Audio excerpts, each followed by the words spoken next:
Hello, hello, hello. Hi, everybody. Let me know if you can hear me, if you can see me. Hi, it's me.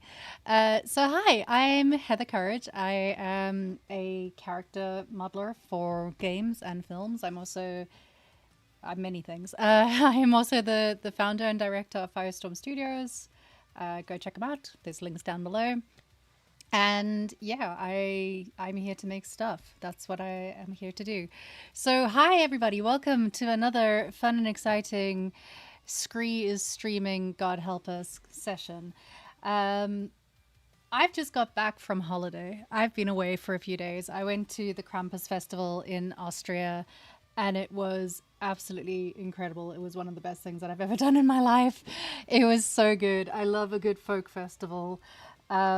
So there's nothing quite like watching a bunch of scary ass monsters charging around, chasing children, whipping people with branches, and so on and so forth. It's great. It was a really fun experience, and of course, I am now overly inspired by it. So we're gonna have to make a Krampus. It's just how it is. Also, hi, dearie. Hey, dearie, how are you? So we're gonna be making a Krampus. I'm not gonna lie, I've put zero thought into this so far. All I have right now is this incredible concept that was done by my good friend and colleague Peter Ocampo. Peter Ocampo, obviously the artist that brought us the bear from Annihilation that lives rent free in my head, along with a bunch of other really good things. He worked on Matrix Resurrection or Reloaded, whatever it's called. He worked on Avengers Endgame. He's worked on Thor Ragnarok. So having someone like that who puts up with me and is willing to do some concept art for me is truly amazing. I'm so blessed with everything that I've managed to achieve and all the people that have supported me through it. So yeah, we're gonna be working on this dude. Yeah, Krampus. I haven't thought this through, so I'm not quite sure where to start in this. I think we're just gonna start by doing a bit of a block out for today. Initially, this was gonna be a one and done type stream where we whip together a quick Krampus and we call it a day. But as you can tell from the concept, it got a little bit more complicated than the original plan. So this is gonna be probably my whole December stream session. We're gonna do it as a Christmas stream, a festive season, a winter season, whatever you want to call the season. And we are going to be making this dude. Um, Goddamn. I should have thought more about this before I got started.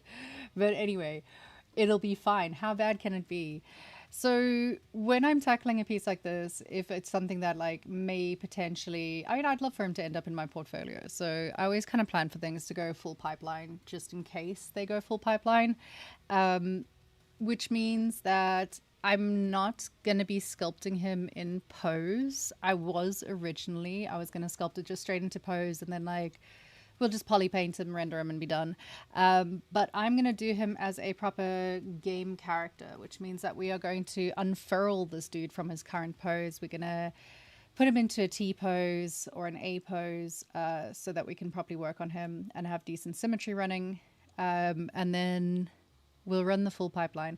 What I might do is I'll go off symmetry for the face and get the face into the same sort of grimace that we got going on here. But that is about it to begin with, I think. I might change my mind as things go on. I do have a tendency to change my mind as things go on. But yeah, that's where we're kind of going to start things. So I'm busy using PureRef at the moment. This is just kind of how I get my own thoughts in line. I am very much one of those people that I'm a very visual learner and I'm a visual person. So I kind of need to like think things through before I get stuck into it. Normally I do draw overs on everything. I won't put you through that today though. Let's not ruin everyone's lives. We used to do retopology and rigging. I'll do retopology. I probably won't do the rigging myself because I hate doing rigging.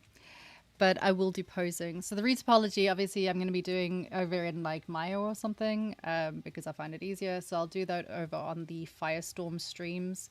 If you don't already follow those, have a look down below. Click buttons, follow things. I stream over on Firestorm usually twice a week.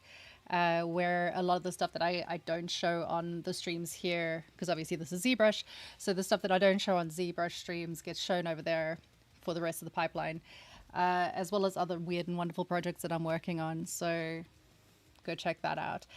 For rigging, I'm probably not going to bother rigging him. What I'll do for posing, I tend to do posing in ZBrush, and I'll just make a very basic Z-sphere rig that you can do in here and then just turn it around so that it kind of faces the right way. I'm so glad that makes sense to anyone. Hey, oh, you're here. Nice to see you. So I'm terrified of this piece because it is a lot more complicated than I originally thought it was going to be. It's going to be fun. I'm not crying. You're crying. That's the first step of every piece is you cry. You cry and you get references and then you cry some more. So yeah, let's start by just doing a bit of a block out on him today. I don't think we're going to get particularly far in this process because I'm lazy. That's the truth of it. But we're going to see how far we can push it. We're going to try and get like as much of the blocking in place just to begin with. Yeah, don't mind me, I'm just busy studying it so I can work out what it is that I'm actually going to be achieving with this. Let's pop this guy down the corner for now. I'm just going to make him a little over there so you can see what I'm doing. And then we're not going to worry about the kids in the basket just yet, which is also just a great detail. Thanks, Peter. Thanks for making me do 3 characters extra. Good job. I think Peter's trying to punish me with this one. He gave me like a really nice, easy one for Halloween. Nice, like, fuck you can do this now. But it's a good piece. It's gonna be fun. So, all right, let me stop messing around. Let me do something. Let's drop a sphere. When in doubt, we start with a sphere. There's nothing more intimidating than an empty canvas, I swear. Having an empty canvas is like, it's always, and I don't know, maybe it's just me. Is it just me? But the moment if I've got something to work with, I find life to be a lot more pleasant. And then if I've got an empty canvas, I just immediately start panicking and worrying about like where to start. I don't know. Is that just me? Please tell me it's not just me. It is just me. Shit. So yeah, we're going to start by just dropping a sphere into it, and like we're going to do a block out of a body. Obviously this dude is furry. I don't know. Have you guys seen a Krampus? Do you know what a Krampus is? Also, yeah, happy anniversary. It is the anniversary of ZBrush's partnership with Twitch, which is pretty impressive. So yeah, give them lots of wishes and happy happies. Also got to remind you all, don't forget that today after my stream, I think like 2 hours after my stream, there is going to be a really cool stream taking place with Ian and Rodolfo. They're going to be going through some of the new updates for 2026, which is really exciting. I think we're all going to tune into that one. I'll be tuning into it as well so that I can see what is new and exciting. I'm very excited to see what's happening with ZBrush. So, right, this guy, his body. We don't need a whole lot of anatomy for this one because let me show you what a Krampus looks like, just in case you think I'm making things up. So Krampus is the partner to Santa Claus or Saint Nicholas. And the whole vibe behind him is that Santa and, Saint Nicholas will go there and deliver treats to all the good kiddies. But then a Krampus is the guy who comes around and like steals kids and punishes them. So that's Krampus. He's not a good guy. And if you go to the festivals, you get these guys that come and like harass you. It's great. They give you cuddles. It's really fun. So yeah, it's really, really impressive. Like, it's absolutely beautiful. The masks and things are all absolutely stunning. So yeah, anatomy, not a huge concern on this one. I don't think it's really going to matter all that much. I don't think we can see any of the points where anything happens. There's also a horror movie that I haven't seen yet. So we are going to be straight up just giving him a whole pile of like blocky body pieces, a whole pile of fur that's going to go onto it. Let's do this. Let me be useful. Let me be useful for a change. Let me do the actual thing instead of rushing ahead and then driving everyone insane. So here we can just drop this guy over here next to it. And what I want to do with this is there is a mode inside PureRef where you can draw over things, which is super useful. So I'm gonna see if I can find that. Where is it? Draw. Yes, the power of being able to draw. So we can see that for the body shape, we've got like a really nice big bulky shoulder going on. We've got a big torso, huge big torso. He's got big chunky arms, and he's got these great big chunky claws that we got going on over here as well. So there is clothing elements that are going to be added onto this, but we're going to ignore them for the most part and just kind of focus on this for the block out. if you guys have seen any of my streams before, you'll know that my way of doing clothing is like it's the masking, extruding way of doing things. So it'll be easy peasy. Will you make it stylized or something intimidating? Stylized can be intimidating. No, it's gonna be stylized because I like making things that are cute. I know, right? Yeah, welcome to the dichotomy of my personality. I like making cute stuff. I love horror, gore, everything disgusting, and then I sit and make cutesy art. I don't know, there's something to be said about that. So yeah, we're going to give him like a really basic block out on his body. It's going to be a nice big chunky body. I probably could steal one of the bodies that I've previously done, but I'm not going to. So that's good of me. It's good of me to like not just steal my previous work and use that, right? Right. I think so. Okay, we're done drawing. Thank you. All right. I'm still struggling with a cold, by the way. So if my voice disappears, let me know. Well, I'll let you know, I suppose. I don't know what happened. Like, I've had a cold for about 6 weeks now. It's maybe I'm just dying. Who knows? Right. What am I doing? The first moves on a piece is always so intimidating. Let's go. So I'm going to use this. I'm going to start with doing like just the body pieces. It would help if I made that into the right thing. Let's do, no, taper. So we're going to taper it in a little bit to get the body shape. I'm not super concerned at this point about it like being accurate because it is just getting it into a vague shape of what we want it to be. I'm going to use Move Topological Brush a lot for this because I like it. I don't know. I don't have a better explanation for it. I just like it. A lot of the times my answer for things is like, but I just like doing it that way. And I think that's something cool to remember when you're busy working on your art. Like, you can watch as many tutorials as you want, and there's loads of different ways to achieve things, but just do it the way that you want to do it. Do it the way that you're comfortable with doing it. It'll make it so much easier. Don't pressure yourself to like copy someone else's strategy on doing something. If you work a certain way and it works for you and you get the end result that you need, good for you. If you see someone else doing something and it's not what you do and it works better than what you do, then it's a good time to start copying them. I'm gonna give him like a bit of a hunchback as well. Okay, so that's gonna be just our little torso-y shape. I don't think he needs much more than that. I don't know, maybe he needs a wider top end. Maybe I'm being too polite on him. Let's give him a decent chunky top. Happy days. Does he need much of a chest? Yeah, we'll give him a chest. Cool. It's always fun trying to do this and stream at the same time when I'm like, I'm trying to think it through. So this may go horribly wrong while I'm doing that. He doesn't have much of a neck, by the way. Like, neck for what? We'll give him a neck just in case, but I don't think he needs one super badly. We'll put one there just in case he suddenly decides to have a neck. I don't know. I haven't decided yet. So you could do this with Z-spheres as well. If you wanted to do your block out using Z-spheres, that would work pretty well. I am not using Z-spheres purely because I don't often use Z-spheres. No, yeah, that's actually, yeah, that is the reason. I don't often use Z-spheres. So I haven't really thought about like how a Z-sphere maneuver would work with this one. I think the last time I tried using Z-spheres on something was, aside from rigging obviously, was like when I first got it started into ZBrush. I think the first time I ever used ZBrush, which was in 2022 or something, I followed a tutorial that had it, so I used that as my base using Z-spheres and stuff, but I don't know, I haven't used them in a long time.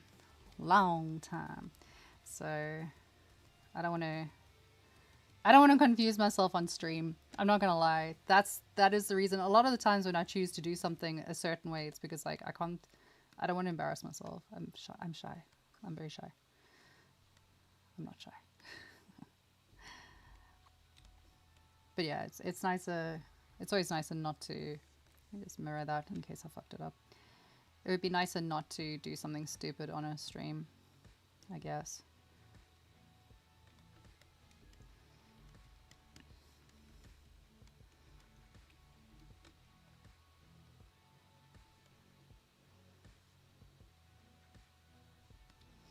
my thought processes are processing here. This is going to take all day because I'm fiddling with it. Hey, oh, hi! Hi, Pat, how are you? Everyone say hi to Pat. His name is not Bread, it is BR3D. Hey, Bread, how are you today? The concept is amazing, isn't it? This is Peter Ocampo's work again. It's my go-to concept artist. When in doubt, I just harass the poor man and get him to make me stuff. And then he suffers through it, I guess. I don't know. This time he's making me suffer quite a bit. Previously, he's given me really nice, easy concepts. This one's like way more complicated than what I originally discussed with him. Originally, it was meant to be like, oh, we'll just do something really quick and easy so that it's not like super complicated and we'll just kind of, you know, get it done in one shot. It'll be so fast, so quick, so easy. And then instead, he's handed me this, which is obviously not going to be that situation at all. Anatomy? What anatomy? Check him out. He's part of Firestorm team as well. So yeah, definitely check him out. Speak to him nicely. Tell him that you will advertise his work on your streams and he'll make concepts for you. Lots of fur. Yeah, anatomy for what? He doesn't need anatomy. He's just going to be pure fur the whole way through it. Is that why you're doing animals on everything? You're just like, this is the easiest way to do things. We'll just fur it up. And just fur. So, oh, hi, cat. Speaking of fur. Hi. Always when I'm on stream, suddenly cat. Sudden cat.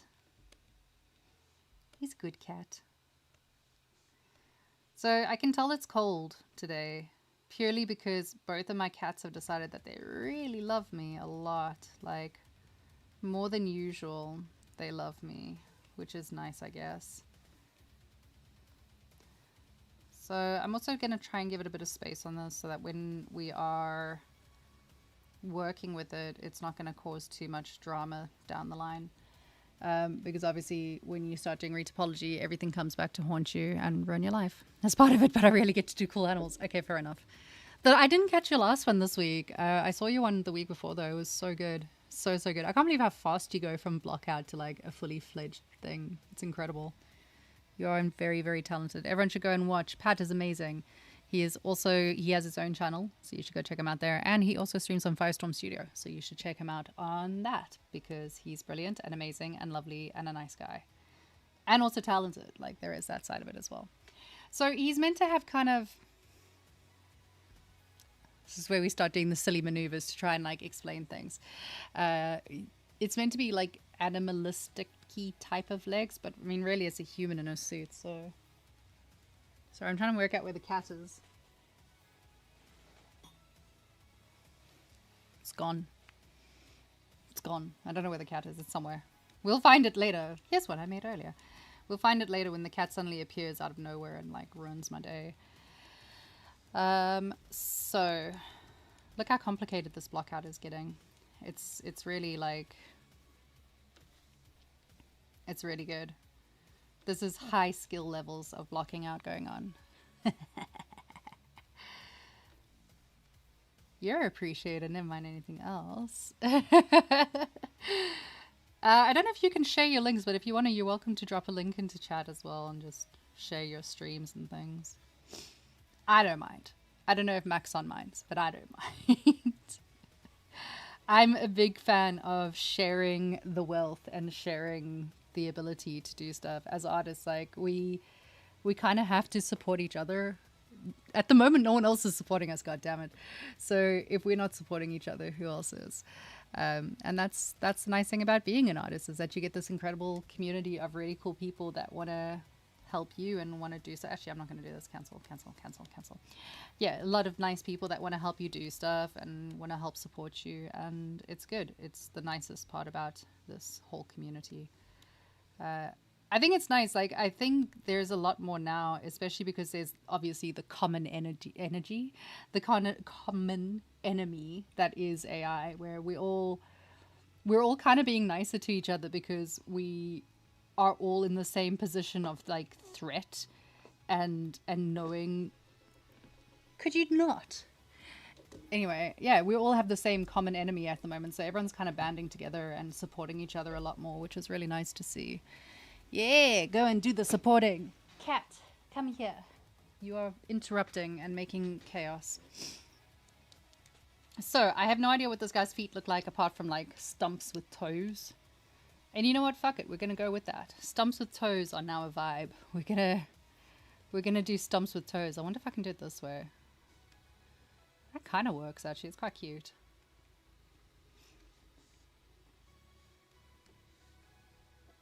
Ah, that's not what I wanted. Oh, that's not what I wanted at all. There we go. So we got little stumpies going on. Yay, he's so cute and stumpy. Hello, cat. Do you want to help? No? Just want a lap to sit on. Every now and again, I fool myself into thinking that my cats love me, but the truth is they just want a lap to sit on. All right, let's give him big bulky shoulders because he's a big bulky dude. The anatomy on this one is going to be shocking. I'm so sorry to anyone. Anyone that has an interest in anatomy, please leave now. You're not going to be happy with this.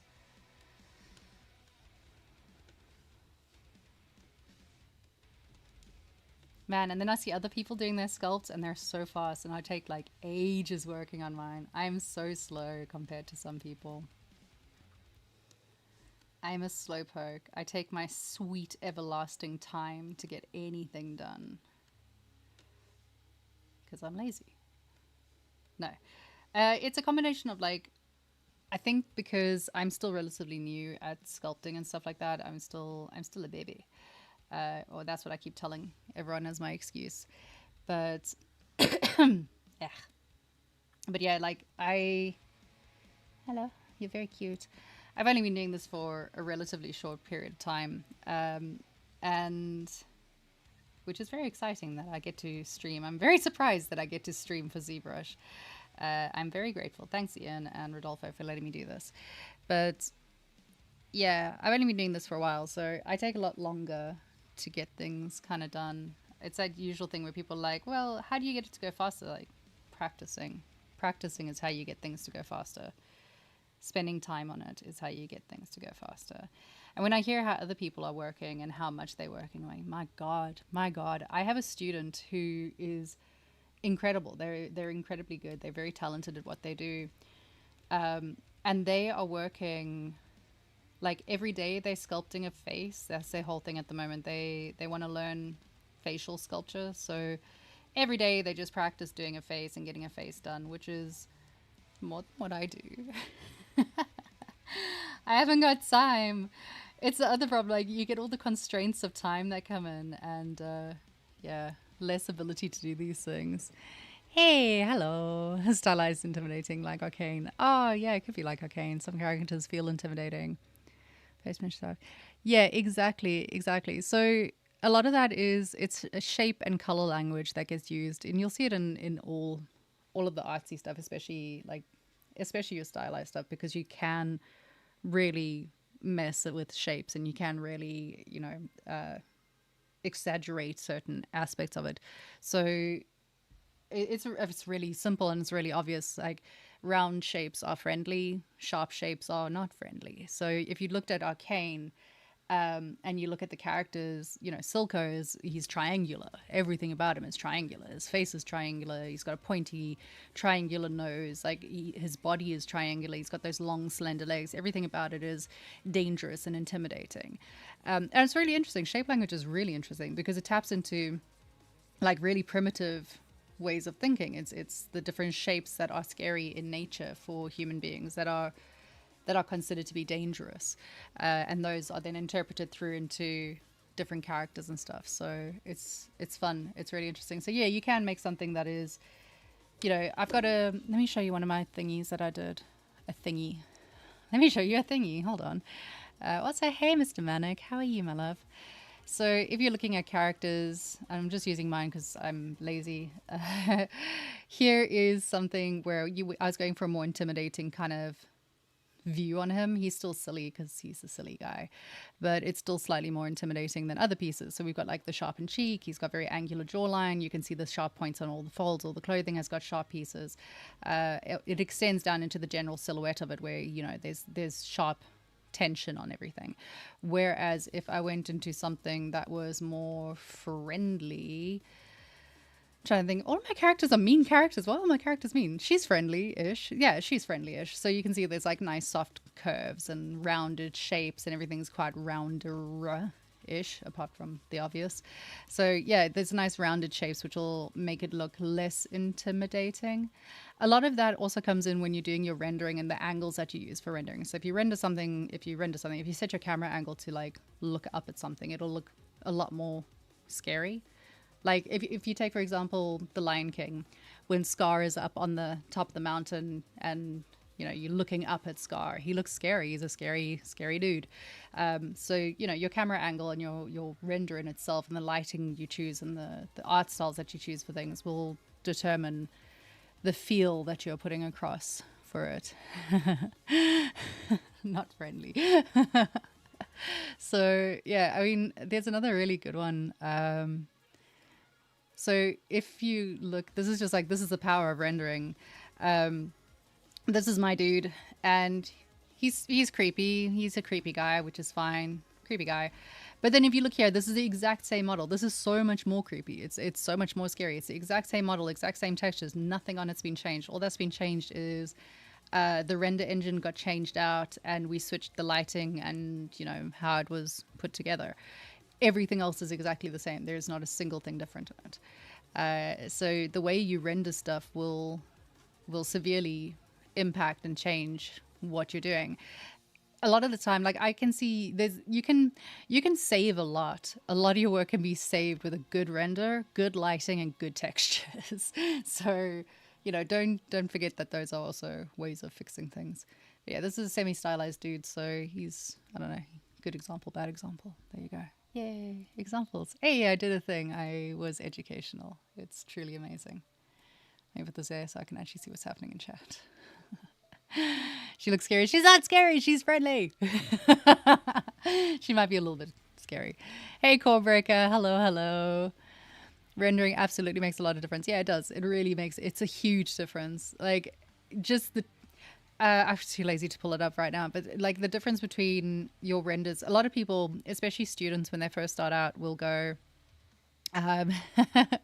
she's so your diva, a whole inspiration. Babe, same. I know, right?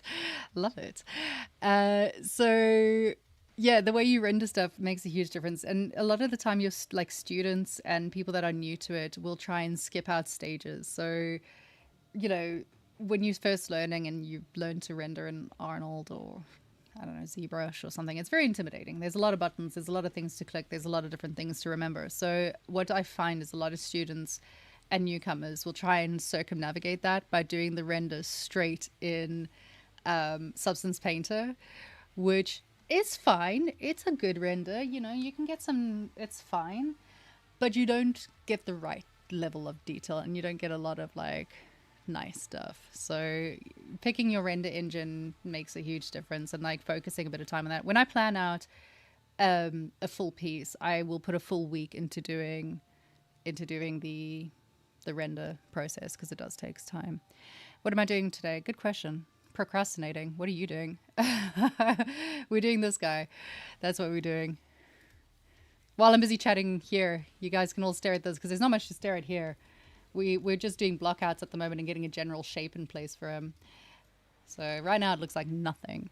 Let's see. What do we got? A lot of photo cover anatomy. Yes, that's the plan. So this guy's going to have absolutely terrible anatomy because no one's going to see it anyway, so it's fine. So we're just giving him some very basic like pieces, and then we'll kind of smush it to make it look pretty. Because in the end, like all you're seeing is fur and clothing on this guy. It doesn't really matter. You learn anatomy for stylized characters or eyeball it. No, you can't just eyeball it. I mean, you can, but you're going to get terrible anatomy. You still need to learn anatomy. The thing is, it's like, what's that saying? You need to know the rules so you can break the rules. That's exactly it, especially for stylized things. I think that's one of the things that makes stylized complicated, and people sometimes don't get it right because they will eyeball it and just be like, yeah, it's fine, it's good enough, it's good enough. It's not good enough. You need to know anatomy. Anatomy isn't just the external shape of what's going on. Anatomy is also knowing your muscular skeletal attachments. What I mean by that is like the points where your muscles actually attach to the skeletal faces, where you get points of tension in the face or where your jaw connects and all the rest of it. Those points are going to determine, how the character's face flows or how the body flows. So you do need to know these things. Is it fun? No. I hate learning anatomy, but you kind of have to. Yeah, we're making a Krampus today. I just got back from Krampus Festival, so obviously we're making a Krampus. Hell yeah. Krampus Festival is still fresh in my mind. I loved it. It was so much fun. I got attacked by many Krampuses. Krampi? I don't know what it is. Plural Krampus. So I got attacked by many of them, which was great. It sounds ridiculous when I say that. I'm like, yeah, it was great. I got attacked. It's fun. They come through and they like scruff your hair and they steal your hat and run away with it and stuff. It's good. It's good fun. I like a good fun thing. I haven't been to something like this in a while. The most recent one before this was I went to Server Festival in Bulgaria, which is same but different. It is the festival that celebrates the server or kukeris, which is also Eastern European kind of thing. Sorry, I'm busy moving things around. So it's also kind of that side of the world vibe, and it's about chasing spirits out of your house and stuff like that. It's good. It's fun. Highly recommend these things, guys. Like, go and explore the world. Go and see other people's lifestyles. It's fun. The more you know. This guy's head's too small. We're going to make it big. He's going to have a big ass head. Okay. I'm going to die here. So, that is more or less the block out that we're doing for him. We're not going to get too much more involved in it than that. Trying to see if there's anything I really desperately want to change about it. Probably not. I'm going to ignore it for now because I don't want to work on the body. I want to work on the face. I know a lot of other people will start working on the body first and then go to the face last. I love working on faces, so that's generally where I start with things. It's fun. I mean, the whole process is fun, but yeah, it's fun. So a question that I get asked a lot with these streams is, how do you know when to go up a level? And it's really simple, guys. When you run out of polygons, when you run out of density, that's when you need to kind of switch things around. Is 3D industry booming in the UK? No. No, it's not at the moment. I don't think it's booming anywhere, is it? Is anywhere having a good time? Is anyone having fun? I don't think so at the moment. There's, no,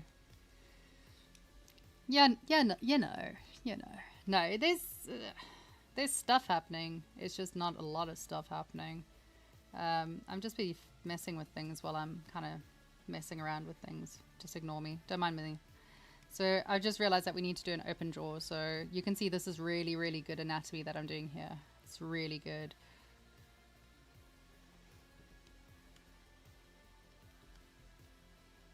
You all thought you were going to learn something today. You're not learning anything. We're just having fun. We're playing.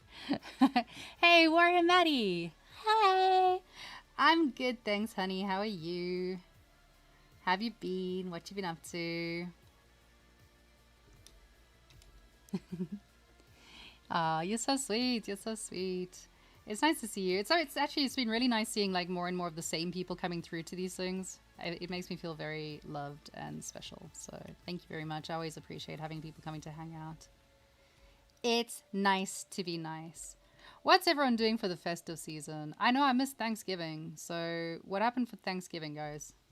Did everyone Thanksgive? Did you give thanks for me? You should all be grateful for me. Everyone should be grateful for me. I tell my mom that every day and she's like, ah.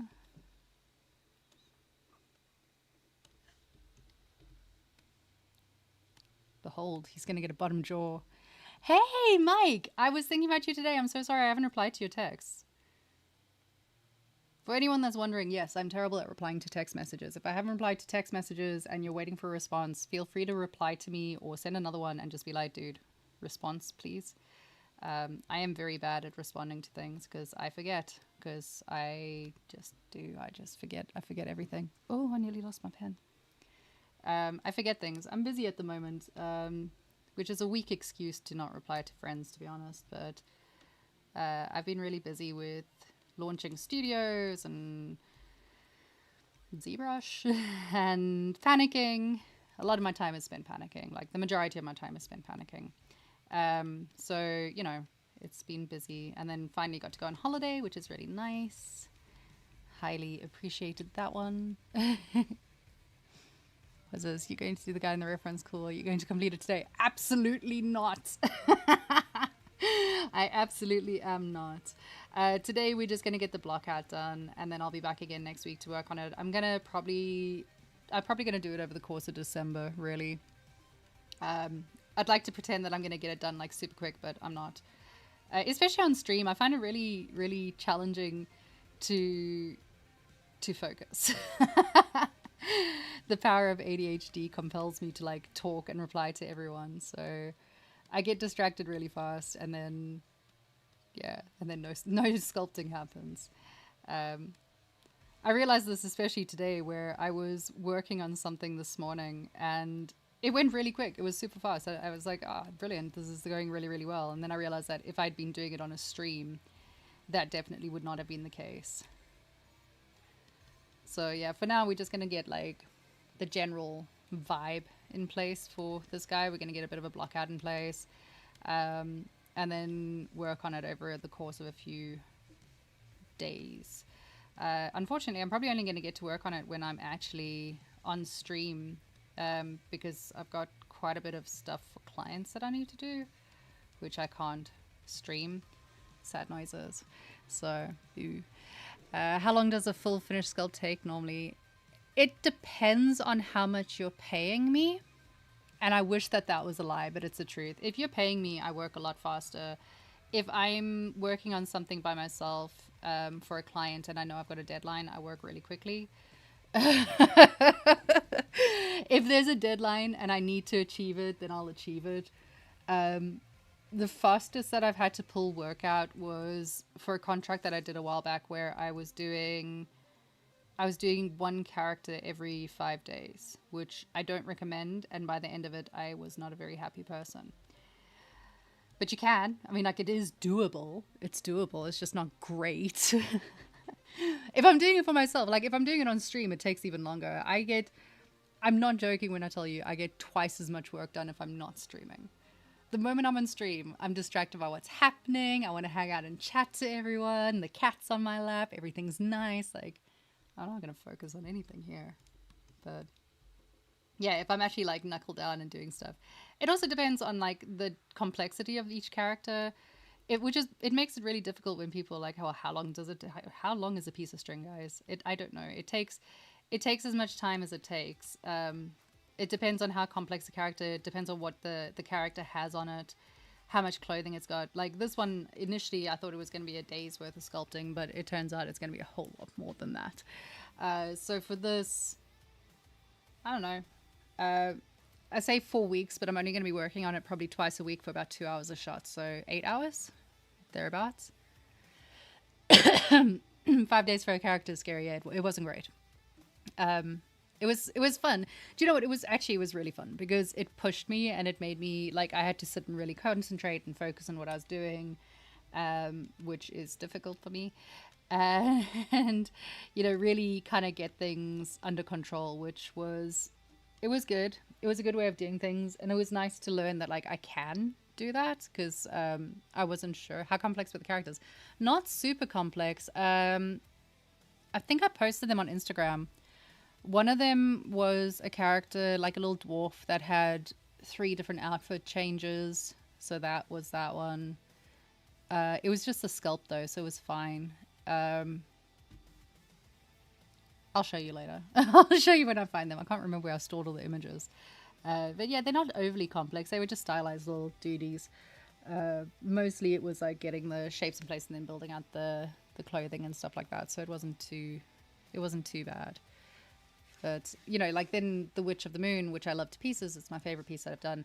That one I spent a long time.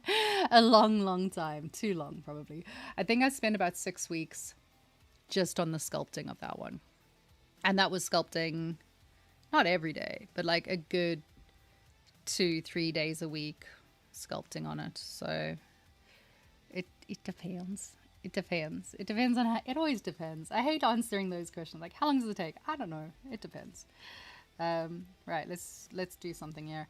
I need to start playing with Dynamesh more often because I never use Dynamesh. So, God help me, we're going to try and use Dynamesh on this one, and I'm very scared because Dynamesh and I are not friends yet, but we're gonna try it. I don't know. We're gonna try and Dynamesh our way through life today and just see what happens. I'm nervous.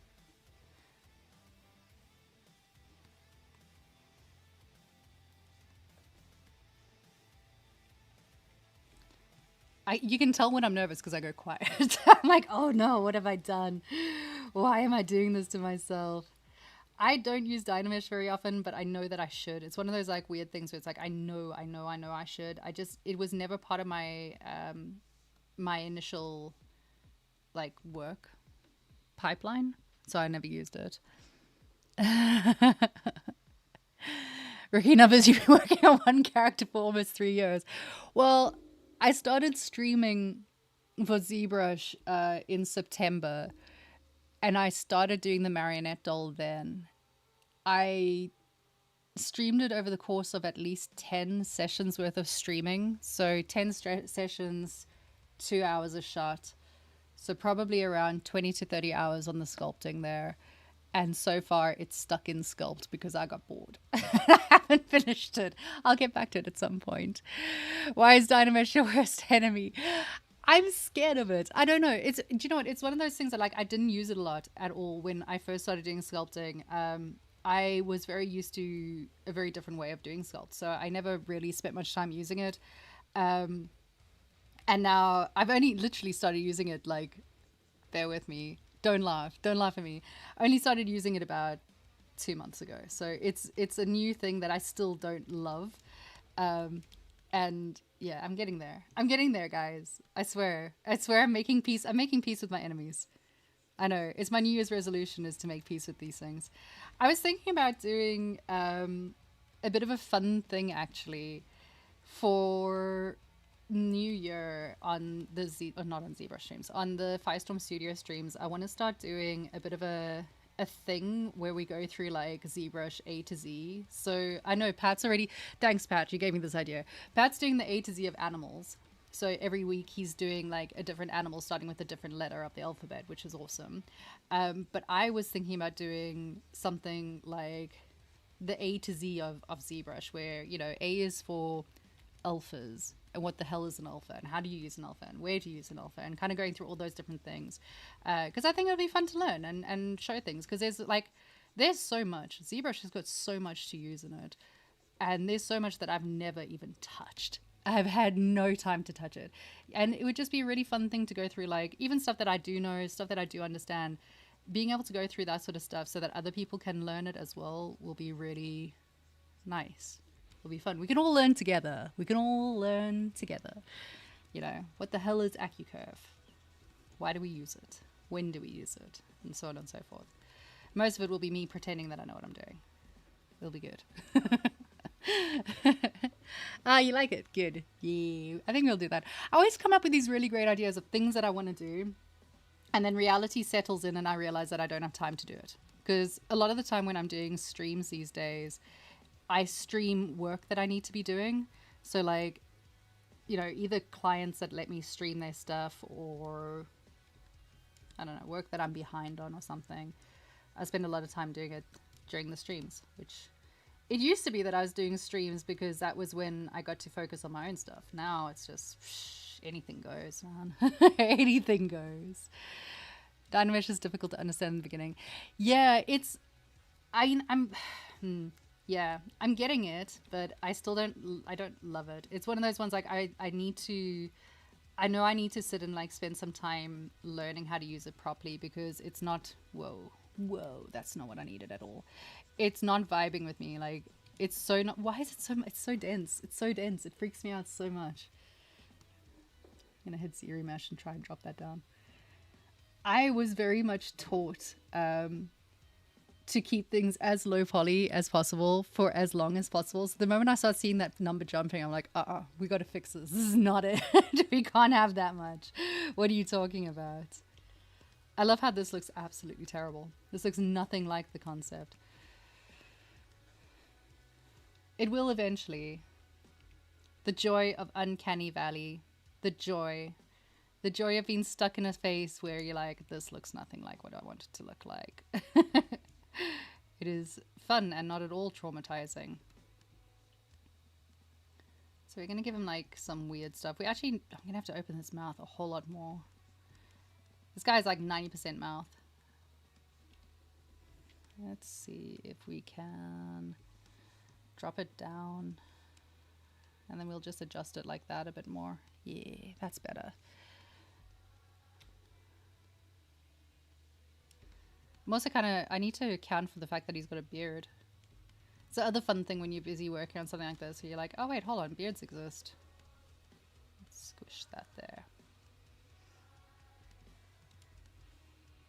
Yeah. He looks like that dude from Ethan Hawke's movie, Black Phone. There we go. That's which one it is. Which I apparently have seen, but I don't remember seeing it, so I don't know. I think my memory is slowly but surely failing me. Slowly losing my mind. Or quickly, depending on who you ask. Let's do this.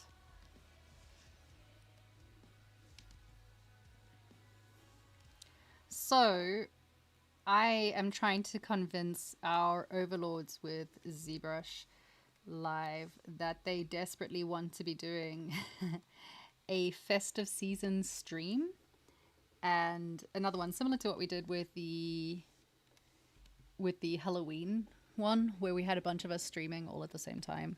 So yeah, if you want to see that, leave comments saying that you want to see that, so that I can screenshot it and just harass them into letting us do it, because I think it would be really fun. I think it would be a really fun thing to do, and I'm always right. So there. You know someone who's 90% math in real life? Is it me? It is, isn't it? God damn it.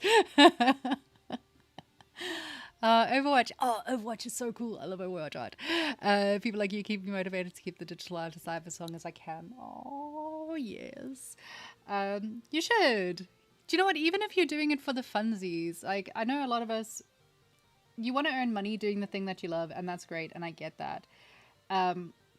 I know it's difficult at the moment to be getting a job in the industry. I struggled to get jobs in the industry. It's difficult. The industry is difficult. It's always been difficult, and now it's really difficult. But don't give up. Don't give up. Like, if you love it, why give up? Like, don't give up on these things. It's no point. Do what makes you happy at all times. Is the rendering for stylized characters different? Like, are the shadows and highlights? So, yes and no. As per usual, there's like, it depends. So you can do hand painted, or you can do PBR texturing. So PBR is your usual, like, Substance Painter is PBR, where you do layers and layers and layers, and you use generators and all the rest of it. I do a combination of PBR and hand painted for all of my texturing. So I will use PBR to layer as much as possible to get like all the kind of lighting, the details, the lighting, the drop shadows, the highlights, all the rest of that sort of stuff put into place. And then I will go in and hand paint some of the details as well, just to really give nice little highlights and boosts and things. And then for the rendering, I'm not the right person to ask on this one, because all of my stuff is stylized. So all of that has been very stylized lighting. I use a very basic lighting system when I do my renders. I do a 3-point lighting system, which is basically just, you know, your key light, so that you have a light on your character. I use 2 different rim lights, so that I've got different color rim lighting on it. that's pretty much it. You know, fill light if you need a fill light. I keep things as simple as possible. I always keep things as simple as possible. It would be nice to be more complicated, but I don't want to. I don't want to be. And then no. Aw. I mean, I do talk a lot. I would understand if you were referring to me, and I wouldn't be offended much. Or I'd be terribly offended, and I'd make you feel terrible about it. What software do you render? I render in Marmoset Toolbag, which I love. You render in Unreal. It's the bane of your existence. Dude, same. Unreal's amazing. Like, the rendering capacity for Unreal is absolutely incredible. And obviously I've got to state that you should be rendering in... What do we have here? I don't know, ZBrush something. Render in ZBrush products. But yeah, I don't like working in... I don't like working in Unreal. Because I just don't like it. I don't like it. I don't want to. So I render in Marmoset, and I highly recommend, like, especially if you're a beginner, Marmoset is super easy. Super, super, super easy. Like, oh, Redshift, there we go. Use Redshift, everyone. I'm not allowed advertising other people. But yeah, for students, I recommend Marmoset. It's super easy. You can literally follow one tutorial and you'll get a good render out of it. It's not difficult to work with at all. Try it out. There's also, you can get it on a trial basis, I think. So you can like literally try it out and see how you feel about it before you lock into a contract. But yeah, it's good. It's really good software to mess around with. A lot of the stylized artists will use it. What's nice about it is that, well, now I am actually selling it, but I shouldn't. What's nice about it is that you can use it for your rendering, but you can also use it for your baking and getting everything kind of set up for it as well. So yeah, Marmoset is fun. What games art style do I like the best? I follow a lot of the Overwatch art styles. I enjoy working in that sort of art style. In terms of games that I play, though, that's very different. I don't play Overwatch. I've never played Overwatch in my life before. I know. I'm a terrible, terrible person. But I have never ever played Overwatch. I probably won't ever play Overwatch because it's just too competitive. You guys are too competitive. I'm not competitive enough for that. So I play a lot of games, like I play Final Fantasy a lot. Like Final Fantasy 14, I play a lot, too much. And then I also play a lot of Diablo. So that's my go-to. At the moment, I've stopped playing Diablo. I'm going back into playing... Sorry, I'm busy concentrating again. I'm going back into playing Path of Exile because they're bringing out the Druid. So if any of you play Path of Exile 2, nice. So I want to play the Druid class again because it's new and exciting, and because Path of Exile is fun and very difficult, and I like a challenging game.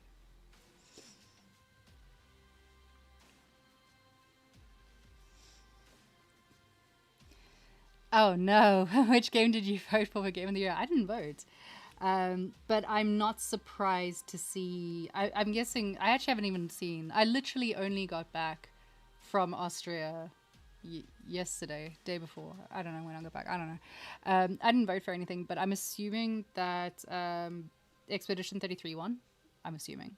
Like, I think that's a pretty easy assumption to make.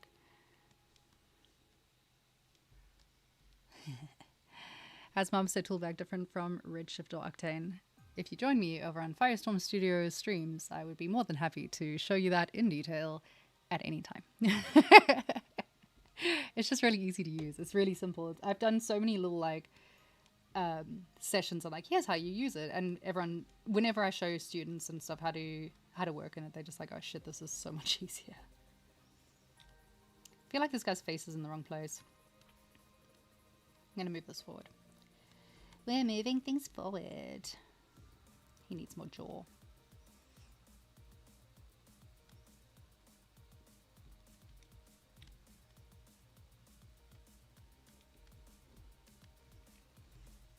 Do you rig and pose your characters? I don't rig. because rigging is what I have Efren for. So if you go on to Five Storm Studio again, you'll find I've got Efren on there as well. Efren's amazing. He's the rigger that I use for everything. I focus more on doing the side of things. He focuses on doing that. I do pose characters though, but I'll pose them. Cat, could you not shed everywhere? I do my posing in ZBrush. And I do very basic posing using a Z-sphere rig, which you can then use to, you know, pose things out. So if you use that's why I've got these little options here. So if you transpose your mesh, put a little rig inside of it, move it around, and then set it into thing, then it'll pose it. So like the Witch of the Moon that I've got on my, actually all of my stuff is done like this, all of it, because I like it. It's quick and easy. It's, again, quick and easy, guys. I do things the quick and easy way. So this is me, yay. So Witch of the Moon was posed in ZBrush. I think I've actually got a picture of the rig that I used for it, just because it was fun. There we go. So that is what a Z-sphere rig can look like when you get it set up, and then that's how I posed her. So it's fun. It's easy. One day I'll do a pose here. One day I'll actually finish a character and then I'll have to pose it and then I'll have to do it in here and then you'll get to see these things. Who knows? The sky's the limit. I don't know what that means, but thanks. I don't know. I'm assuming it's something nice. I always assume people are saying nice things. I am going to take a 2-second break and go get some water, guys. I will be back. Don't go anywhere. I'm not going to be long. I will be right back. See you in a bit.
Alrighty, I have returned. What did I miss? What you guys talking about? Let's see. What are you doing? What have I missed? Oh, so much I've missed. Let's see. What have we got? What do we get? What do we got? What do we got? How long do you think this character will take to be production ready? Usually for a character like this, if I was doing it, I would give it... I usually plan things out over a 12-week period. So I'll do like 6 weeks worth of sculpting, and then the final 6 weeks will be retopology, texturing, lighting, and all the rest of it. But it varies from character to character. This one, I have no idea. I don't know, because I'm only doing it on stream, so it's going to take a while. Z-sphere ring is good for sure. It is. It is. It is. It is. Annoying thing is to be retopology in 3D. Retopology. Retopology is fun. I like retopology. Don't shoot me. I like retopology. Retopology is a very zen time. It's like the least stressful time of a sculpt, especially if you're working with clients. Clients will have endless opinions and changes and revisions and things that they want done while you're sculpting. But when you get to retopology, they couldn't care less. So and they most of the time don't know if you're doing good or bad. So they leave you alone, and you can just, it's really simple. Like, put on a podcast, listen to your favorite song, and then just get at it. It's simple. You're just drawing little squares all over something. It's a simple process. There's nothing complex to retopology. It's just retopology. So I don't mind it at all. I'm actually in the middle of doing retopology on a different character at the moment. So I think I'm streaming tomorrow on Firestorm Studio. I don't think I'm listed to do it, but I might just drop in and do a stream tomorrow for Firestorm Studio and carry on doing retopology there. So come and hang out, keep me company. Unless I finish it tonight, because it's going pretty fast. But yeah, retopology is not too bad. I'm looking forward to the retopology that they are bringing out in ZBrush itself, which will be really, really fun. I think that's going to speed up the workflow incredibly. It'll be really nice to be able to like work on something, do your retopology in here, do your UVs in here, and then just get it into texturing. It would be really, really fun to be able to do that, but we'll see how that goes. You can always use ZRemesh with polygroups. Oof. Yeah, I mean, you can do it that way. It's a good way of doing it. If you're doing something where you're just going to do a quick, like, easy peasy texture pose, pretty done, easy, then that's definitely a way of doing it. But it's not going to give you like a game optimized version of your model. You're going to want to do proper optimization workflow to be able to achieve that. Okay, let's carry on. Let's do this. Let's go. My cat is sulking on the floor. The other one is missing, which is always concerning. It's like having children. You're like, where are they? I'm going to merge all those down for now because I'm not totally concerned about it because I don't care. That's why I'm going to start merging things down because I'm going to glue it all together. That's interesting. Ah, because I'm not very bright. That's why. So we're going to merge all this down, and then what I'm doing with that is I'm going to switch off. This is the most annoying thing, is this little dynamic button. I hate that. It took me so long to work out how to switch that off. For those of you that are new to ZBrush, don't switch on the dynamic. It's annoying.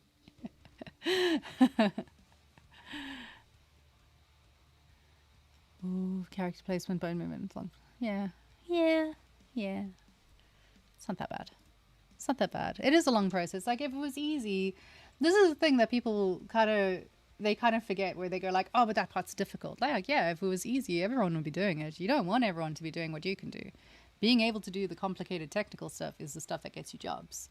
Being able to do the complicated technical stuff is what sets you above everyone else. So don't put it to one side and not learn that side of things. You want to be able to focus on those things as well and make sure that you do have them in your skill set and in your tool bag, so that when you are looking for work or looking for a job or whatever, you are able to do all of these fantastic, wonderful things that make life so much fun. It's better to, especially with something where if it's annoying you, like retopology, lean into it. And I live on delusion. Lean into it. Keep telling yourself you like it, and eventually you will. That's my strategy. And so far, so good. It's worked for me.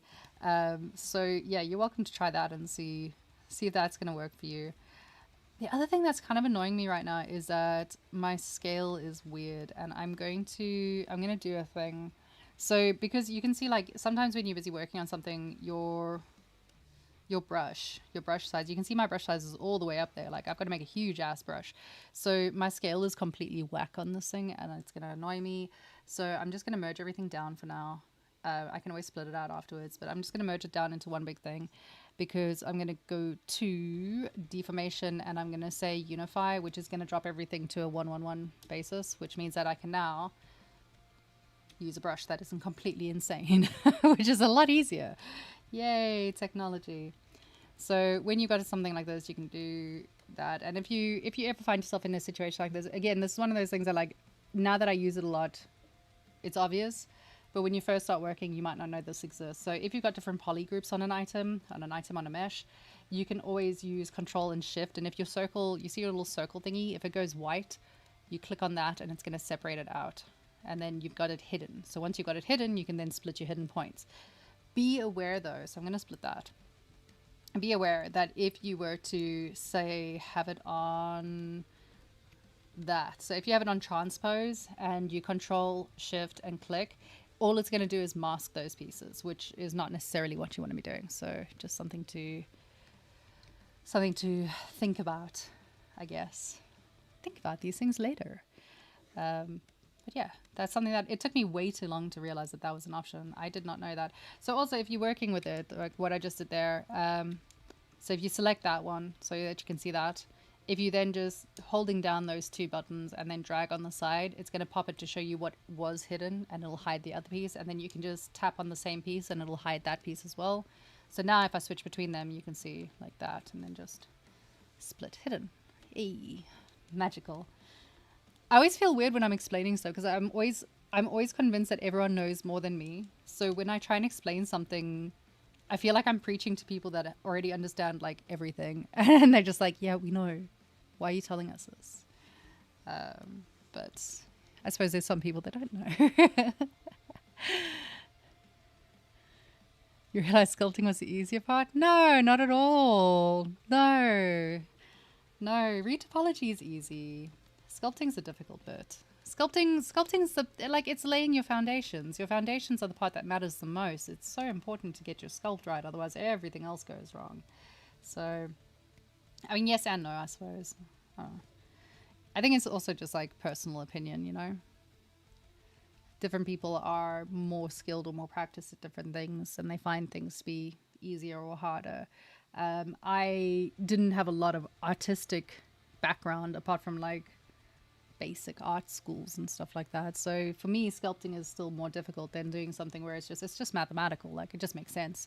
Poly loops are poly loops. They make sense. It makes sense that there's edge flow. It makes sense that there's deformation and stuff like that. Like, it's just sensible to me. So different strokes for different folks. Different people do things differently, I guess. I would say that doing the sculpting is the most fun part, probably the most fun part. What am I doing? Wrong button. Like, it is more fun to be, especially if you're working on something for yourself, you know, you get to mess around and just enjoy it and have a fun time. It's not as serious. But I talk from, you know, the side of, if you are doing it for a client, working for a client where they're giving you their opinions all the time. Trust me, the sculpting is not, the sculpting is not the easiest bit, because that's where people decide to have their opinions. Not that we hate client opinions. We love client opinions. Please, clients, give me your opinions.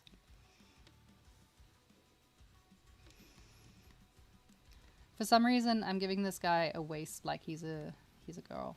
I think I spent too much time working on female characters. All my characters are female, so they all got like tiny waists, tiny bodies, and tiny waists.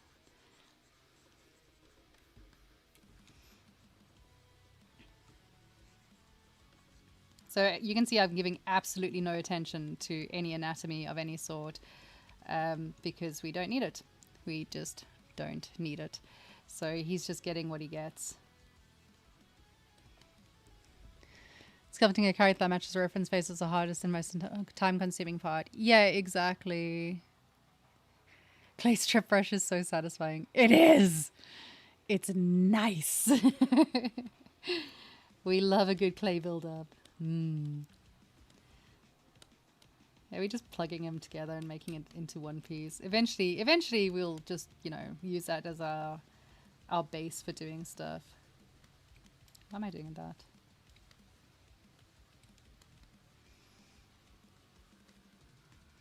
I'm not too worried about anything. I'm not worried about anything because life is great. I'm also not too worried about the polys and like where the polys are at the moment, because I'm gonna Z-remesh the whole thing down anyway, to make my life better. Ooh. So the one thing I did want to do is, like, he's got weird legs.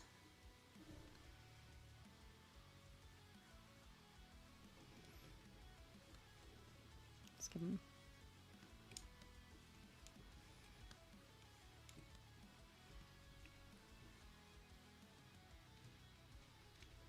Yeah. Invert. My I button is so far away. Inverting is hard. My hands are small.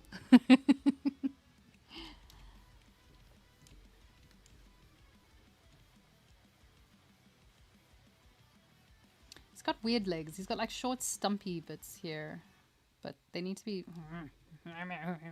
complaining to myself. I'm gonna do it differently. You are in my way. You go over here. You go, hey, you go there. And then let's do that. Invert that. And then do not that.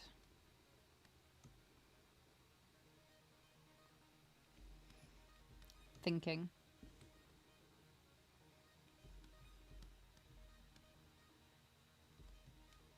I think what I'm gonna have to do is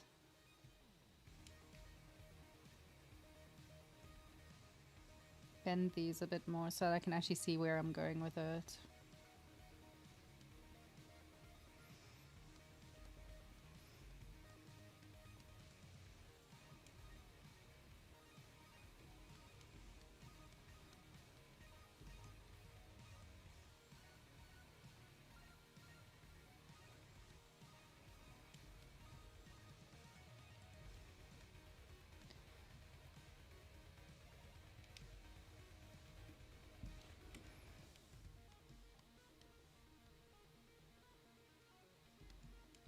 Yes, I'm doing exactly what I said I shouldn't do. I am now semi-posing the guy.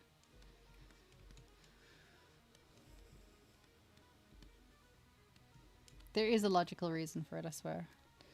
So while I'm busy messing with this, I'm just gonna merge, merge, merge.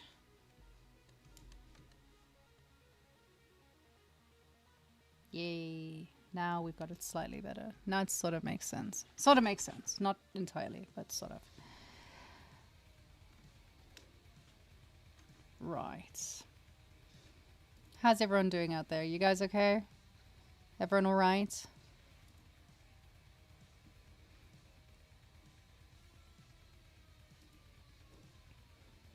I'm going to take that as a yes.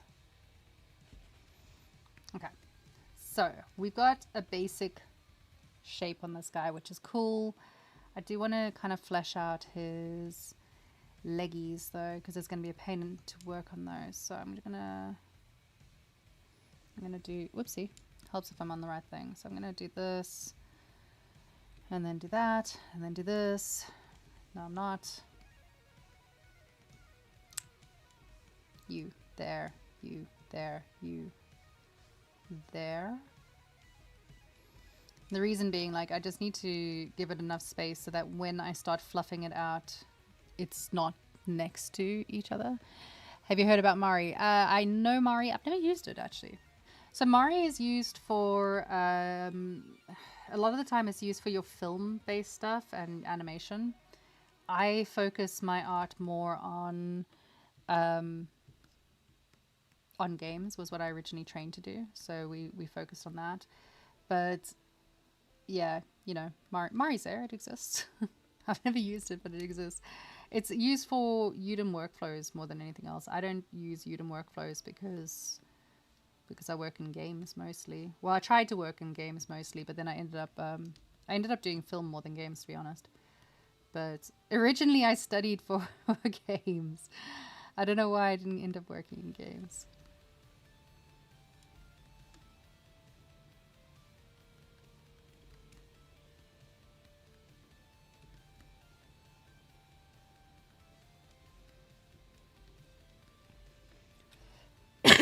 Sorry, I'm still dying, I told you. So yeah, I don't use Udemy workflow. I use texture sets for my UV tiles. I'll do texture sets instead, which is, you know, better for your game pipeline. It's also a lot easier in my opinion. But again, it depends on, like, it depends on what you learned and what you're comfortable with. For me, it's easier because that's what I learned, and it was easier for me to do it that way. But different people do things differently, so other people find Udemy workflow much easier.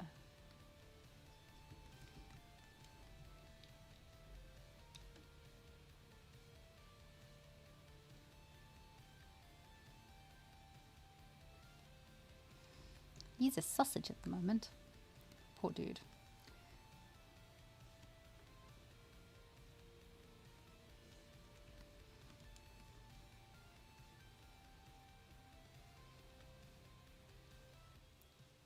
he got an ass though.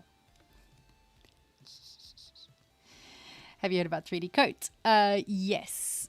Yes. So 3D coat instead of substance, because 3D coat was, I don't know if it still is, much better at doing hand painted textures. It was much more used for that sort of stuff. Don't underestimate 3D coat. 3D coat is pretty cool. It's good for doing your texturing. You can do some really nice stuff with it. It's really fun. It's also really good, as far as I know, for doing your retopology.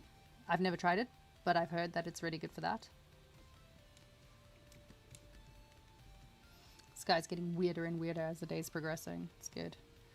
Let's give him belly. Needs a belly. It's got like a Santa belly.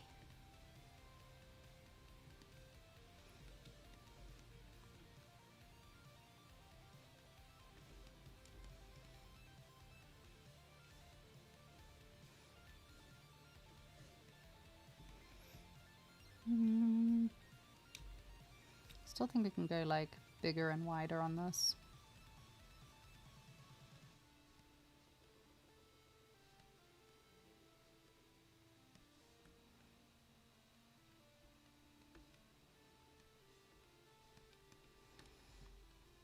Yes, I am fixating over small details now. Why? Okay. I'm going to stop fixating over small details. Let's do that. Hey, Kimmy404.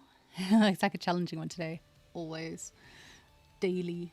The bane of my existence. No, it's fun. It'll be fun. ZBrush is the best for hand painting. It is. So that is the nice thing about ZBrush. I got to throw that in there as well. You can always do your poly painting and hand painting just straight in ZBrush. Like, you can do incredible stuff with the poly paint here, and you can render it straight out here. You don't have to be switching between 400 different softwares. Like, you really don't have to. Especially if you're on a budget, like it gets expensive if you're trying to do all of the software ever. It gets really, really expensive really quickly. So if you can do it within the same software, why not just do that? It's a good thing to do. Okay, right. I'm going to stop faffing around with those. Let's start messing with it even more. So when I'm busy working on a piece like this, if you're working on something that's like anything, actually, I'm talking from stylized experience, but the way that I do things is I will break things up a lot. So what I mean by that is, let's just copy this one. You can see I've spent an hour just making a squishy ass body here. It's not going particularly fast, is it? So if we do this over here, so let's put this here. So what I'm talking about when I say like breaking things up into smaller pieces is that I will, oh wait, hold on. I need to right click that. What am I doing? Draw. I'm going to break it up so that like his sleeve is going to be one piece. That's going to be a bitty over there. And then, can I get different colors on here? Oh my God, I can. This is truly fantastic. I've never been more excited in my life. Okay, how do I close that? There we go. Oh no, I didn't hit apply. Oh, I hate it when it's on here. Okay, apply. So we're going to break it into like lots of pieces. So this is going to be one little piece over here.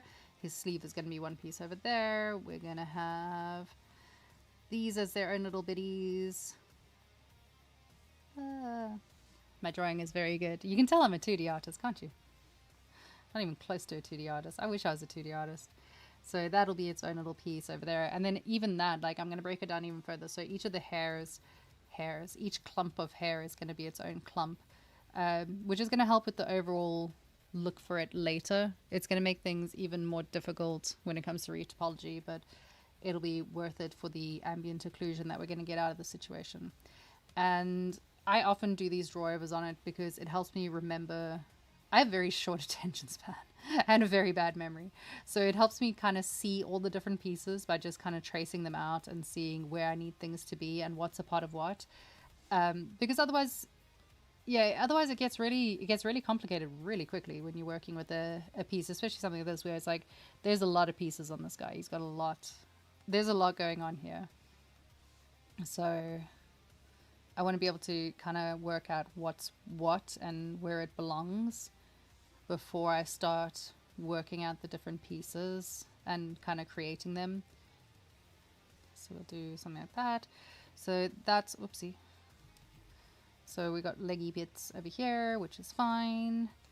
Then this is a separate piece. It's going to be different. I'm going to run out of colors. So we got leggies over there. Then we got, yeah. I'm going to run out of colors. No, whatever. So yeah, we want to be able to kind of see where all those different pieces are. Obviously, you don't have to do them in different colors for each of them, but it helps me to see what I'm dealing with.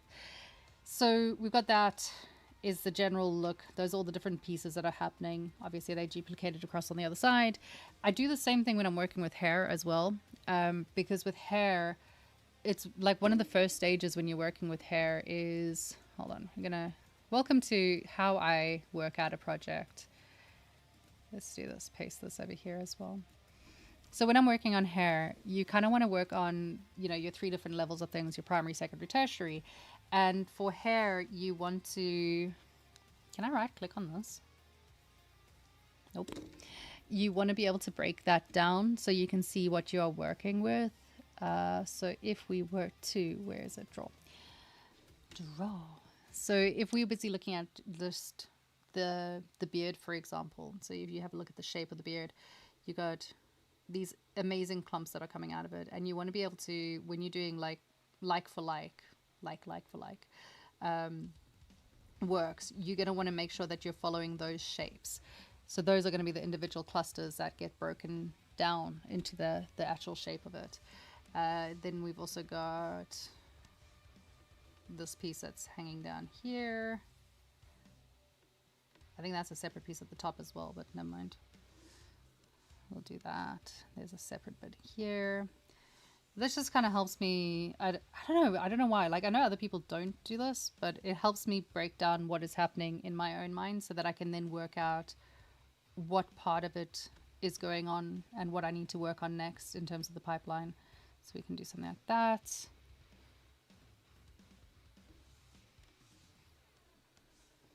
And something like that. And then the same again, we'll just mirror it across on the other side. So we're going to have to be a little bit creative. I think he's got a hood over the back of his head as well. So on that, can I move this? No. No. So annoying. Because he's got like a hood going on. See, this is why I do the trace overs, so that I can see what the hell it is that I'm doing. So there is a hood over here that I didn't see before. So we need to include a hood that he's wearing. Okay. Okay. We can do that. Is there a new ZBrush update today? Nope. There's no update to ZBrush today, but they've got an announcement session taking place on ZBrush Live this afternoon. So they should be on in about an hour, 2 hours after my stream. They'll be back again to start working on that. And they will be showing you some of the new and exciting things that are happening in ZBrush. Okay. Let me start this. I'm procrastinating so much. Let's make this smaller.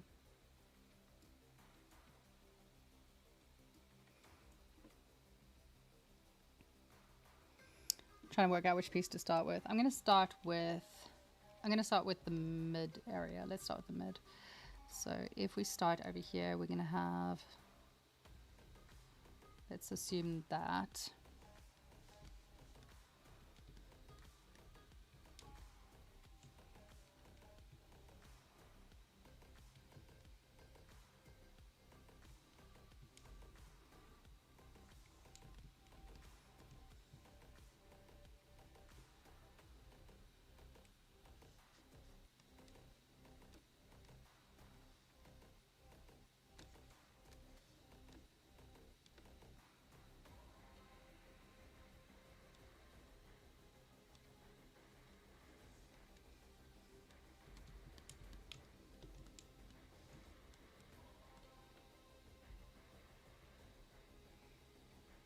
Yeah, it's this afternoon.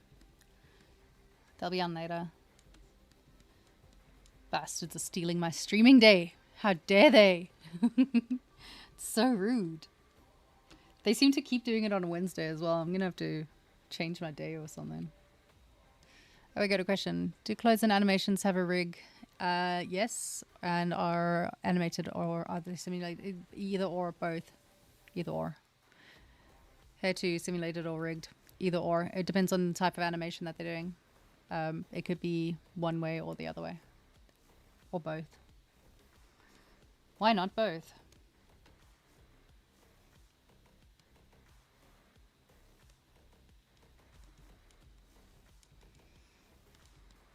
So I'm not doing anything too complicated on the clothing right now. Again, we're just doing the block out.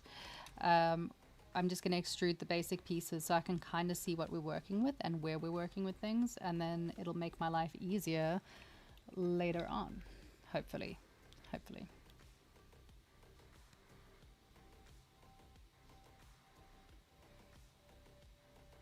For a hairy guy.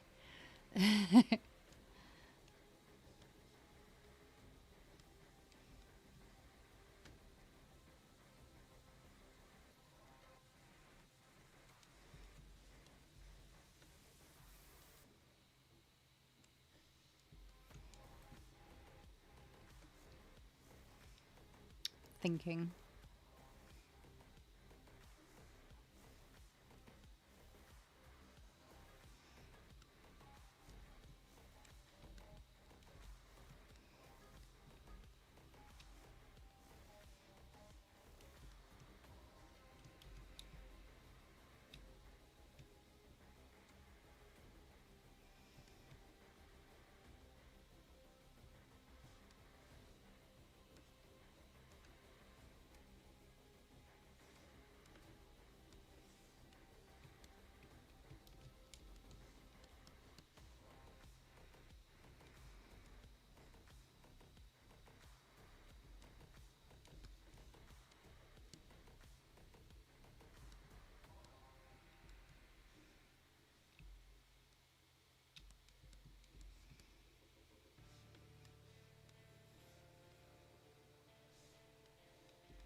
Actually, that's fine.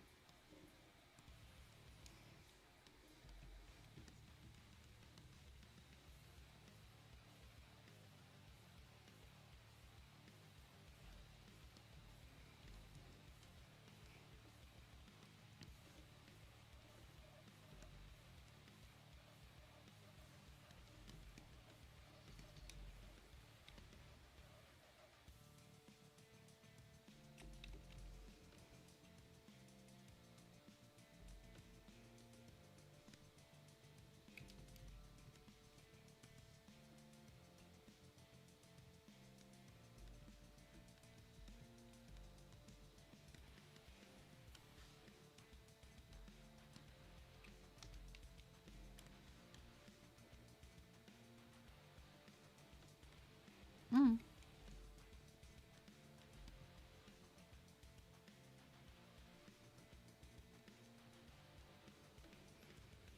Sorry, I had to work out what hands did for a second there.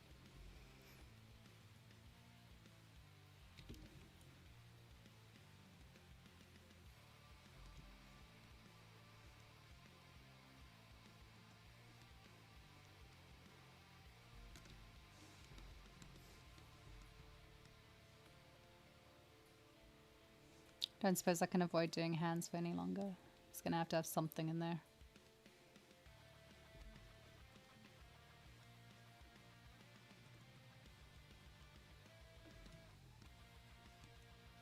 We just need to be able to like demarcate where hands are gonna be.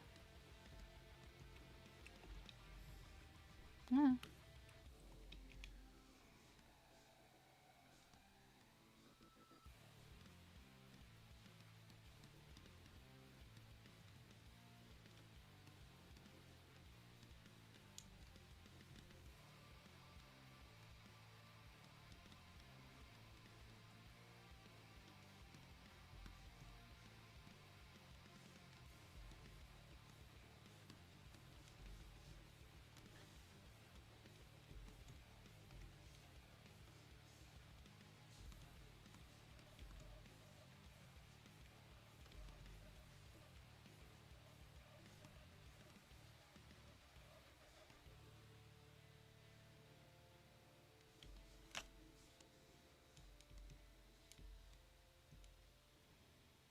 Oh, that's not what I wanted at all. That's what I wanted.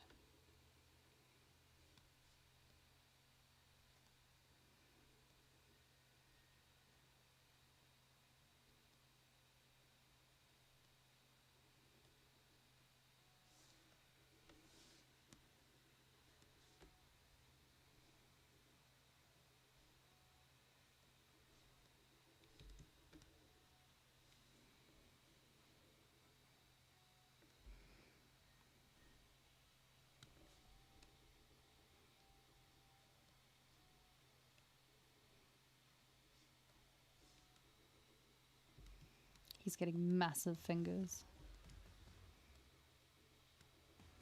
Where did thumbs go? Where are my thumb joints? When in doubt, don't forget you have your own personal reference kit.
I realize that I've gone very quiet suddenly.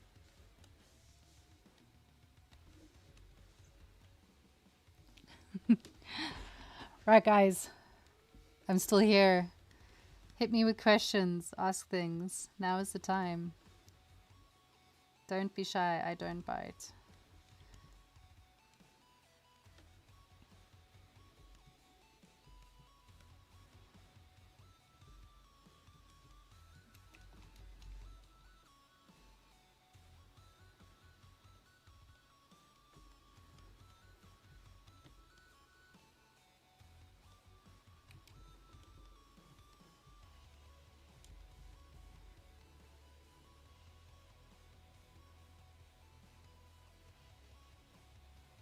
I'm trying to think how to do this. Should I do it just as a t-shirt rather?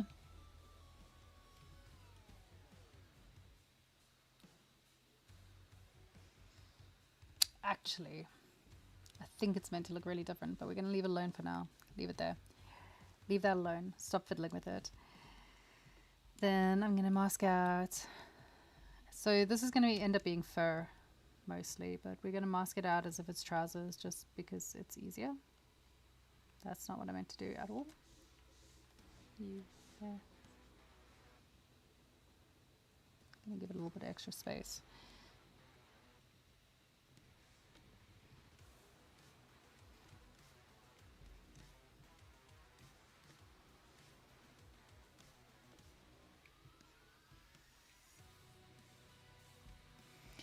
How to get into game dev for character artist. Carefully. Work hard, practice everything. I mean, it's the same advice that you've heard a million times throughout your life. Practice.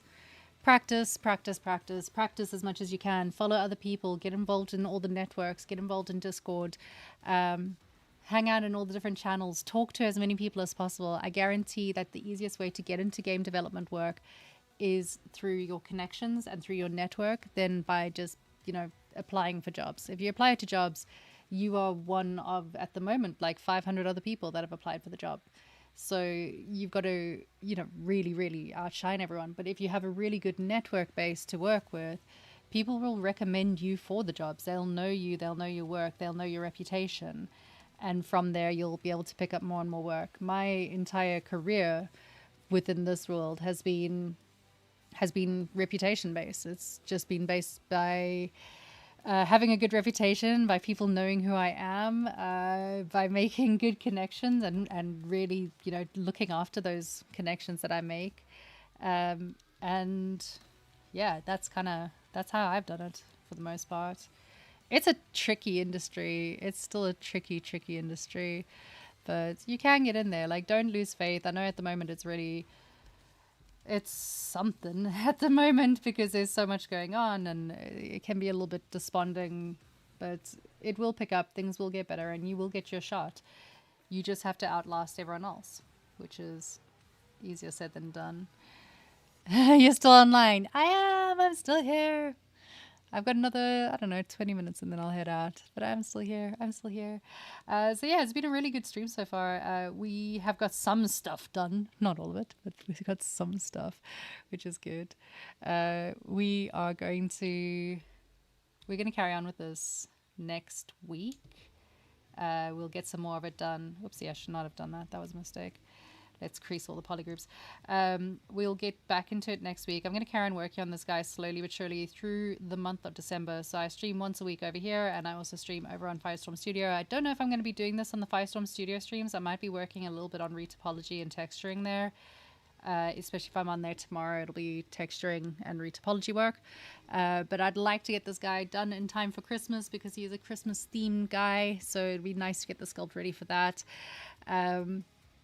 Join in, come and say hi. My details are down below. Come and follow me. Come and join the Firestorm Studio Discord. We are friendly. We are nice. We're friendly. We're nice. We like helping people.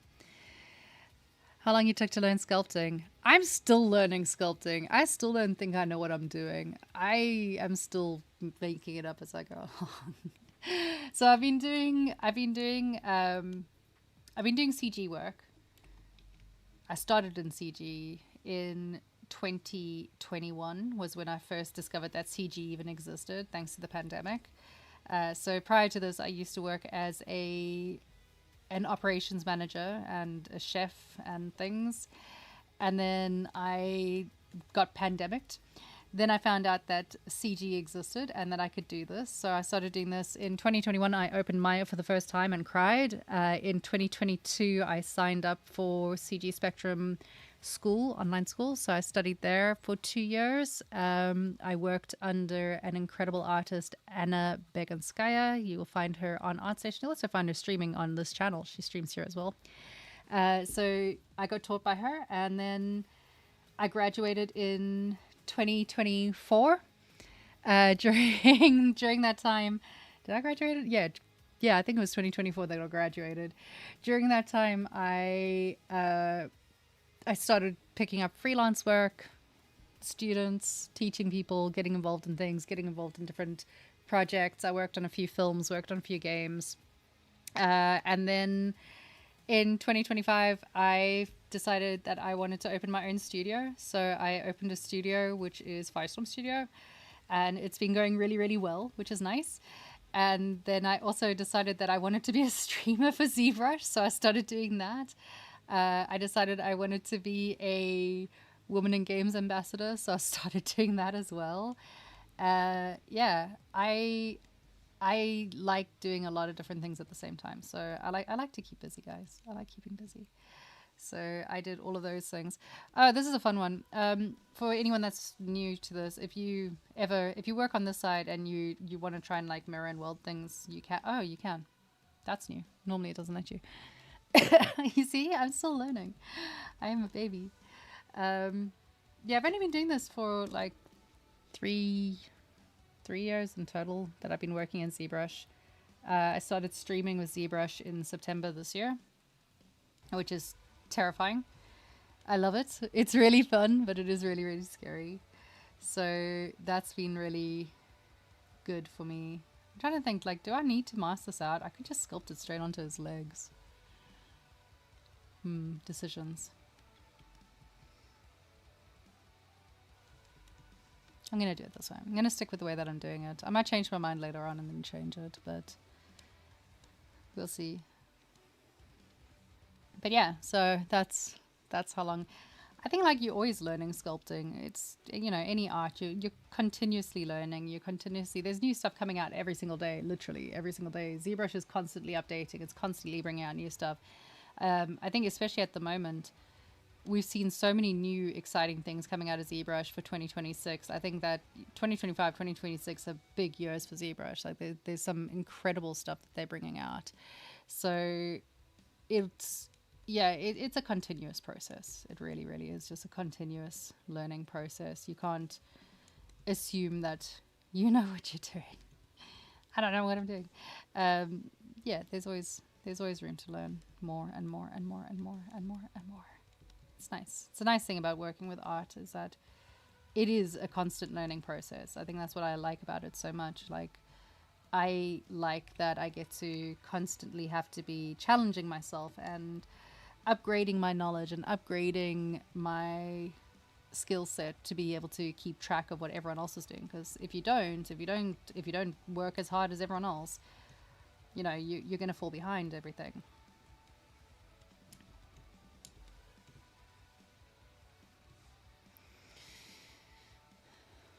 Sculpting easier or polymodeling is easier? Oh man, I prefer sculpting. I find sculpting easier. I like sculpting more. I even do my hard surface modeling. Oopsie, I even do my hard surface stuff in ZBrush. I do everything in ZBrush these days. So I use like the Z modeler a lot for doing the hard surface stuff. But yeah, I prefer it. I think when you first start out, if you're learning the full pipeline, it's good to start by learning your poly modeling so that you understand what the hell a polygon is and why things are done in a specific way. And, you know, you work yourself up there. You start with your poly modeling and you learn how to poly model, and then you learn what a low poly is, and you learn what a high poly is, then you learn what baking is. You got to kind of follow the whole process so that you can do the thing.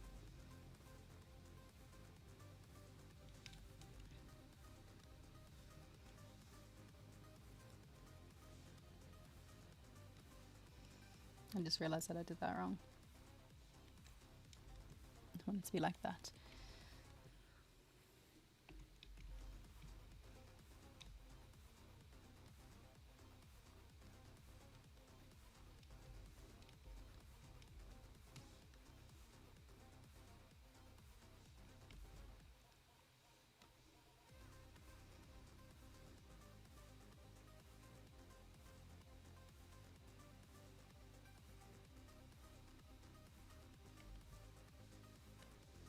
Oops. Oh no, where's his body gone?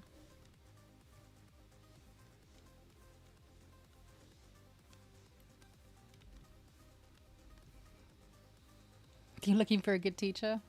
Come on in. There's loads of good teachers out there. I feel weird, like, flaunting myself as a teacher.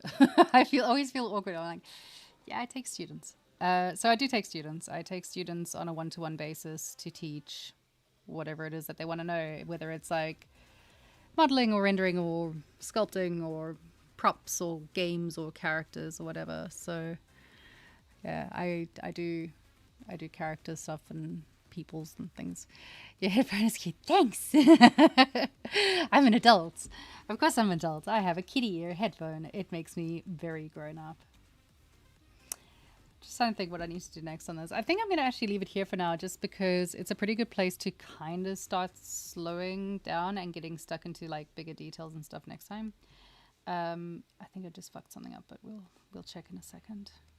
So what I might do is call it a day right about now. Right about now. Why? You. That's what I did. There we go. So we might just like call it a day and then why is this shrinking? What are you doing? Why am I doing this? What is the point of this? So that's going to be where our shoulder pad kicks in over here. So that's going to be a nice big fuzzy piece. And then I'm just going to duplicate this one down because that's also going to be a nice big fuzzy, whoopsie, fuzzy bit that goes over there. So let's squish that down a bit.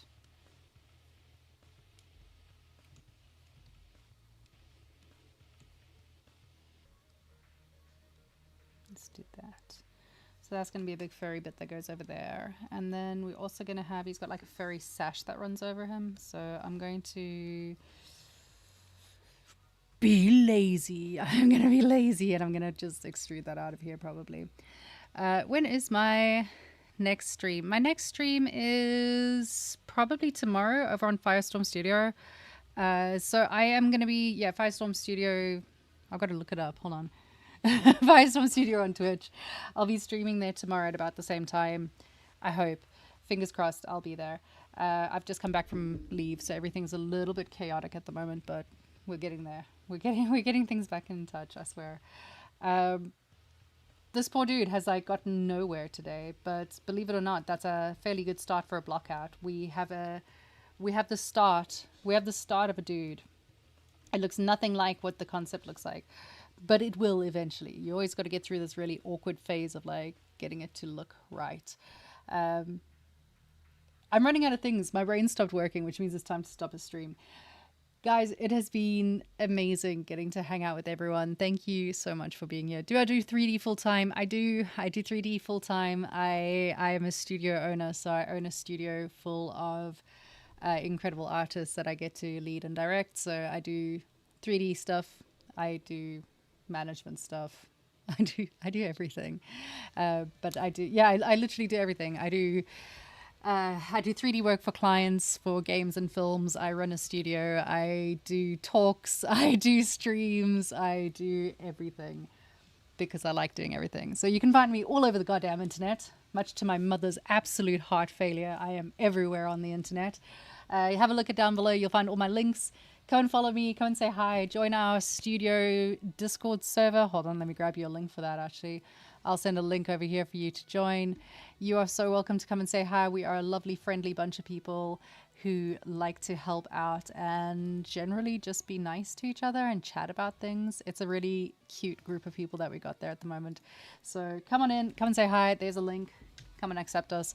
Firestorm Studio, that's me. That's my Twitch streaming account. You guys have been amazing. Thank you so much for sticking with me today. Go outside, touch some grass, and don't forget to be kind to yourself and be kind to other people. I'll see you guys soon. I'll be back here next week or I'll be on Firestorm Studio. Laters.